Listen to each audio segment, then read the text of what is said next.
Power, privilege, and money. Musa Nyandusi, once a colonial chief, sired one of the greatest political figures in the Gusii region, one who rose to become one of the most influential politicians nationally in the 1990s and earlier 2000s. As always, one must have admirers and opponents in politics. A dictator, arrogant, self-righteous, overbearing, and pushy, this is what the opponents called him. But to indisputably one thing that Simon Nyachae had that stood tall to his opponents was whatever he touched turned into gold. To Simon Nyachae's admirers, he was an intelligent and a resilient man, and these character traits projected him to the most inner sanctums of power. Sikia, nimetoa hii kofia ili muangalie nywele yangu. Mimi ni mzee, nilizaliwa Kisii na nitakufa Kisii. Na wakati ya maisha yangu kama mzee wa Kisii, sitakubali kabila yetu ichukuliwe na kabila nyingine.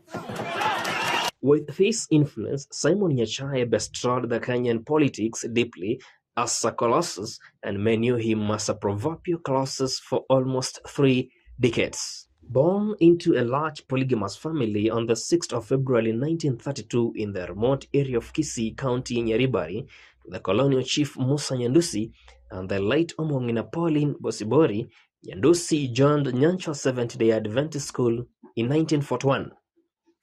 In the year 1947, he joined the Kereli Intermediate School. 1949, 2 years later, Nyachae joined the Kisii Government African School, but withdrew in 1953. This was a year before he was set to join and sit for the ordinary level certificate, and took up employment at his father's chief's camp as a district clerk. Simon Nyachae tested the waters of Western education at an earlier age. In 1957, he attended the Churchill Cambridge College to study public administration. Upon his return to Kenya in 1960, Nyachae was posted as a district officer in Kangundo Division. In the year 1965, Simon Nyachae was promoted to the provincial commissioner, where he served from 1965 to 1979 and later joined as a chief secretary in the civil service under the Kenyatta and Moi governments. After retiring from the civil service, Nyachae decided to represent the people of his constituency Nyaribari Chache to the government, contested for the parliamentary seat in 1992 under the KANU ticket, and the masses gave a tick. At this time, Nyachae's national picture was rising above the seas. Then President Daniel Moi appointed him as the Minister for Agriculture and was later moved to a much complex ministry in finance. Mimi Simeon Nyachae naapa kwamba nitakuwa mwaminifu kwa Jamhuri ya Kenya na kuitumikia. As the sun always rises, each and every person dreams of soaring higher. This didn't leave Nyachae behind. 1999, Nyachae fell out with President Moi and resigned from the cabinet. He subsequently left KANU and joined the opposition, forming the Forum for the Restoration of Democracy, Ford People Party. Under his leadership, Ford People became a significant political force, particularly in the Kisii region. Nyachae decided to take a bold move to take over his former boss seat to run for presidency. I think we need to understand that Kenyans want to see us as leaders, as serious people, honest people, people who can tell them what the truth is, and they will respect it.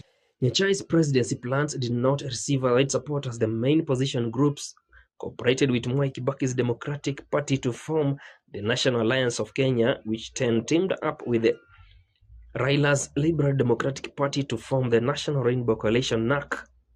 In 2002 general elections, Nyachae ran for president as the Ford People candidate. Although he finished that in the presidential loss, his party performed strongly in Kisii and surrounding areas, winning several parliamentary seats. Nyachae retained his Nyaribari Chache seat, solidifying status as a regional political kingpin. But during this election period, Ford People swept all the 14-member seats to parliament, having won all the constituencies in Kisii, and besides KANU, Ford People was the only sizable opposition party From 2003 to 2007, Nyachae served as the leader of official position in the National Assembly. He was a vocal critic of the government, advocating for transparency, good governance, and equitable development. His leadership in opposition was marked by principled stance on national issues and a commitment to holding the government accountable.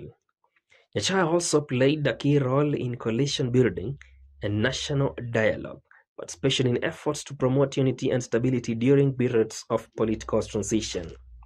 As it is, the sun rises and sets, so its life patterns. President Mwai Kibaki's neck started to crumble in 2004 and for people, and its support was welcomed. During this period, Mwai Kibaki was facing a strong political opposition from his cabinet, hence called in Simon Nyachae, who was once his competitor to the cabinet and gave him the Energy Ministry docket and later in the Roads Ministry. In January 2003, President Mwai Kibaki appointed Simon Nyachae as the Minister for Energy. This appointment was part of Kibaki's effort to form an inclusive government that brought together leaders from various political backgrounds and regions. In 2004, a cabinet reshuffle saw Nyachae moved from the Ministry of Energy to the Ministry of Roads and Public Works. In this new role, he was tasked with overseeing the development and maintenance of Kenya's roads infrastructure, a critical sector for national development. Simon Nyachae's ministerial roles during Kibaki's presidency were marked by a focus on infrastructure, development, sectoral reforms, and efforts to enhance service delivery. His contributions in the ministries of Energy and Roads and Public Works played a part in laying the foundation for Kenya's subsequent economic growth and modernization. PNU! PNU! Your Excellency the President, Mheshimiwa Mwai Kibaki, Your Excellency the Vice President, wenzangu mawaziri, viongozi wa parties, ndugu zangu, dada zangu, vijana na wachukuu, habari yenu? Ninajua niko na wachukuu hapa, kwa hivyo msije mkafikirie ninasema vijana peke yake. During the 2007 general elections, Nyachae decided to go back home, as they say, East-West home is best. Here, the once presidential candidate took his campaigns to the people of Nyaribari Chache as a member of parliament, maybe to finish his unfinished projects. But the people of Nyaribari Chache decided to give him a retirement package of voting him out of his political life.